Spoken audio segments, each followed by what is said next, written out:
Episode के starting में जिनमू और मूंजंग को दिखाया जाता है जो कि छोटे से होटल में आकर रुकते हैं और ये जगह मूंजंग ने ढूंढी है। जिनमू फिर बताता है कि उसे किसी को ढूंढने जाना है और उसे आने में कुछ दिन लग जाएंगे, तो वो चाहता है कि मूंजंग यहाँ पर ही रहकर प्रैक्टिस करता रहे और वो वापस आकर चेक करेगा कि उसने कितना प्रोग्रेस करा है। जिनमू फिर नीचे आकर होटल स्टाफ से 3 माइंडेड स्कॉलर जीनवोल के बारे में पूछता है जिसके बारे में उसे मुगवांग ने बताई थी। स्टाफ उसे पागल कहकर रेफर करता है, पर एक समय था जब उसे जीनियस कंसीडर किया जाता था, पर अचानक एक दिन वो ऐसा पागल हो गया और तभी से वो ऐसा ही है, इसलिए उसे क्रेजी स्कॉलर के नाम से भी जाना जाता है। स्टाफ फिर जिनमू से बहुत से पैसे लेता है बस उसके लोकेशन बताने के लिए। उसे मेन स्ट्रीट के साउथ की ओर बढ़ना है तो उसे आगे जाकर एक जगह वेस्टर्न टार्बन मिलेगी जो कि एक बार कम जुए का अड्डा है। उसने सुना है कि वो वहां पर आया था, पर वो जिनमू को केयरफुल रहने को कहता है क्योंकि वो लोग कोई अच्छे लोग नहीं है।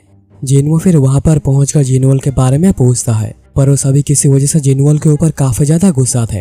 तभी पीछे से एक आदमी कहता है कि वो उनके पास आकर उसके बारे में पूछ रहा है, उसमें तो काफी ज्यादा हिम्मत है। जिनमू को समझ नहीं पाता और पूछता है कि आखिर इसका मतलब क्या है, क्या यहाँ पर कुछ हुआ है। तभी आदमी कहता है कि सर जिनमू को जिनवोल ने ही भेजा है तो उसे जल्दी से पकड़ लो। जिनमू कहता है कि उसे पता नहीं कि यहाँ पर क्या हो रहा है, पर ऐसे समय में थोड़ी बहुत पिटाई चलती है और वो सैटर्डे फिंगर का इस्तेमाल करके सभी को डाउन कर देता है। उनका लीडर ये देखकर समझ आता है कि जिनमू एक मार्शल मास्टर है और उन लोगों ने गलत आदमी से पंगा ले लिया है, इसलिए वो नी डाउन करके सब कुछ बताने के लिए तैयार हो जाता है। वो बताता है कि उसका नाम है मैडेंग और वही जुए के अड्डे का मालिक है। जिनवोल उनके जुए के अड्डे में आया था जुआ खेलने, पर वो सारे पैसे जीतकर वापस जा रहा था।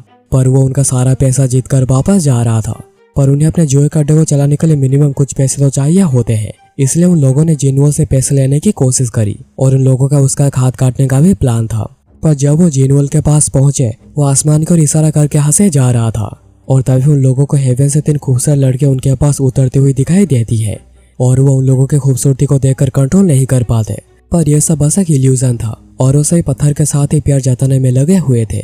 और इस समय के दौरान जिनवोल अपने सारे पैसे लेकर चला गया और अब ना ही उनके पास पैसे बचे हुए थे और ना ही उनकी डरावनी इमेज बची हुई थी जो कैसे कामों के लिए जरूरी होती है। जिनवो पूछता है कि क्या उसे पता है कि वो कहाँ पर गया है, तो मूडिंग बताता है कि उसे एग्जैक्टली तो नहीं पता है कि वो कहाँ पर गया है, पर उसने सुना है कि वो शहर के लास्ट में जो कैटल मार्केट है वहाँ पर गया हुआ है। जिनवो फिर वही कैटल मार्केट में जाता है और उसे पता चलता है कि जिनवो ने 10 स्ट्रॉन्ग और हेल्दी बुल्स को खरीदकर पास के शहर में गया है। और शहर में जाकर जिनवो को पता चलता है कि जिनवो ने यहाँ पर बुल्स की कंपटीशन करवाई थी जिस वजह से शहर को बहुत फायदा हुआ और कंपटीशन के बाद उसने बुल्स को शहर के लोगों को दान कर यहाँ से चला गया और वो यहाँ से लेफ्ट डायरेक्शन की ओर गया है। उस तरफ जाकर जिनवो को पता चलता है कि जिनवो ने यहाँ के हेड मोंग से फाइट करके उन्हें हरा दिया है जिस वजह से हेड मोंग सिक्लूजन ट्रेनिंग में चले गए हैं और जिनवो आगे की ओर निकल गया है। जिनवो यहाँ जाकर पूरा थक चुका था पर जिनवो अभी भी उसे नहीं मिला। जिनवो ढूंढते हुए सोच रहा था कि आखिर गोंगडोंग मोनास्ट्री का सीनियर डिसिपल मुंगवांग ने उसे जिनवो से मिलने को क्यों कहा और जिनवो को जितना लग रहा है वो ये करके इंसानों के ट्रू नेचर को जानना चाहता है और इस वजह से जिनवो और भी ज्यादा क्यूरियस हो रहा है उससे मिलने के लिए। जिनवो को फिर आगे जाकर एक बड़ा सा पत्थर दिखाई देता है और ऐसा एक पत्थर उसे जंगल के एंट्रेंस में भी देखा था। जिनवो फिर नोटिस करता है कि आसपास और भी पत्थर हैं जो कि एक साथ ही जुड़ने लग रहे हैं। जिनवो ये देखकर काफी ज्यादा घबरा गया था, सोच रहा था कि शायद वो एक इल्यूजन में फंस गया है, पर उसे ये बात समझ में नहीं आ रही है कि वो पूरे टाइम अपने की का इस्तेमाल कर रहा था पूरे जगह को सेंस करने के लिए, पर उसे इसके बारे में कुछ भी पता नहीं चला। तभी सारे पत्थर मिलकर एक क्रिएचर बनकर उसके ऊपर हमला करने आ जाते हैं जिससे कि जिनवो थोड़ा समय के लिए पूरा घबरा गया था, पर वो खुद को शांत करता है क्योंकि उसे पता है कि सब एक इल्यूजन है और वो ठीक ऐसा ही करता और शांत खड़ा रहता है और उसके हमले से जिनवो को कुछ भी नहीं होता। जिनवो फिर कहता है कि दिमाग के बैटल में वही विजेता होता है जो कि ज्यादा चालाक होता है, पर कभी कभी तुम्हें अपने ब्रूट फोर्स का इस्तेमाल भी करना पड़ता है। और वो ये कहकर अपने साइड पर हमला करता है और वहाँ से जिनवो बाहर आ जाता है। दोनों फिर एक साथ ही बैठकर चाय पीते हुए बातें कर रहे थे और ये बात जानकर कि जिनवो ने मुगवांग को हरा दिया है वो काफी सरप्राइज हुआ था। जिनवो को पता है कि मुगवांग की पर्सनालिटी जैसी भी हो उसके पावर बहुत ज्यादा है, पर जिनवो को देखकर ताकतवर नहीं लग रहा, पर उसने फिर भी मुगवांग को हरा दिया। जिनवो फिर बताता है कि उसे पता है जिनवो के पास एक incredible amount of martial strength है, पर वो जानबूझकर इसे हाइड करके रखा हुआ है। जिनवो कहता है कि ऐसा इसलिए कर रहा है ताकि वो जितना ज्यादा हो सके सरवाइव कर पाए और जिनवो भी इस बात पर एग्री करता है कि जो अपने पावर्स को सबसे पहले दिखा देते हैं वही सबसे पहले मारे जाते हैं और जो लोग अपने पावर को हाइड करके रखते हैं वही सबसे ज्यादा समय तक सरवाइव करते हैं।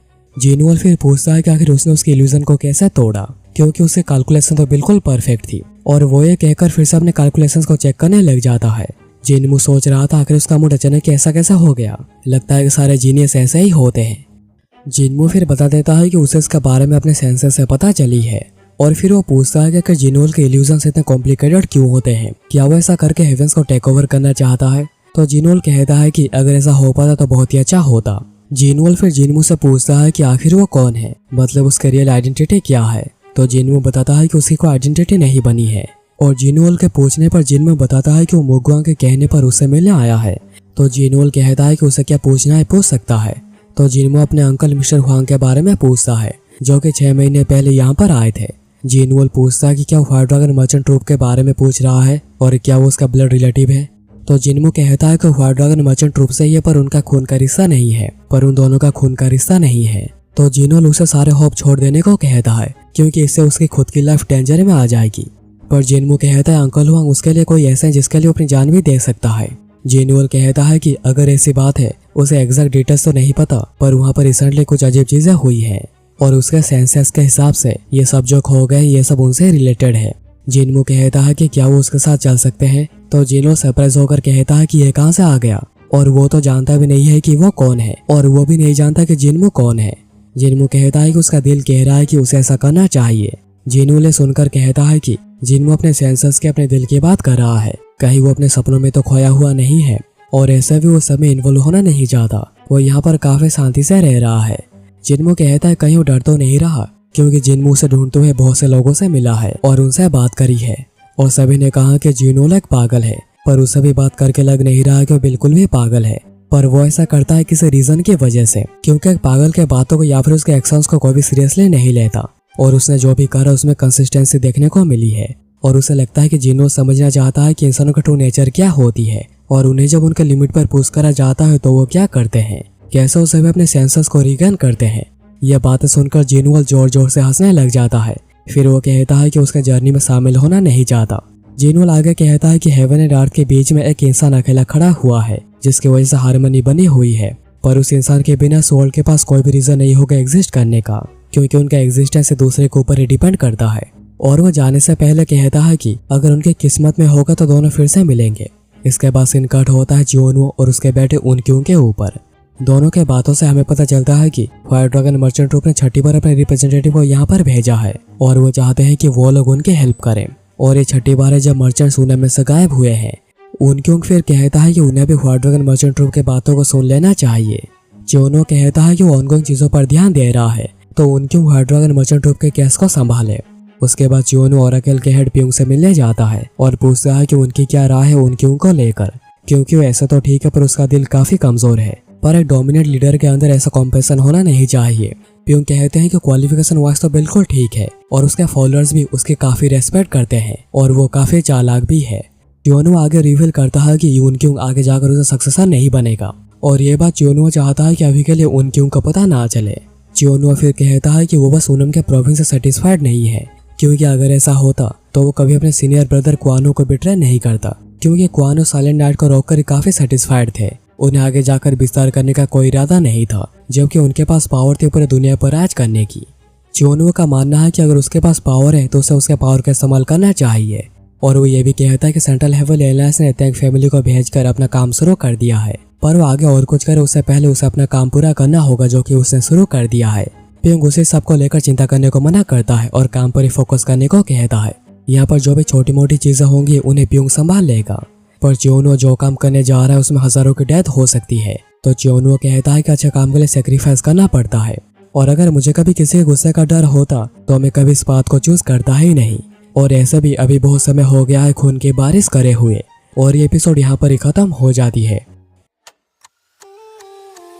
तो दोस्तों ये था आज का एपिसोड। तो जल्दी से कमेंट करके बताओ कि तुम्हें ये एपिसोड और मेरी नरेशन कैसी लगी, और अगर तुम्हें मेरे एफर्ट्स पसंद आए हैं तो चैनल को सब्सक्राइब करके बेल आइकन कॉल पे सेट कर देना, ताकि तुमसे ऐसी वीडियोस मिस ना हो जाए।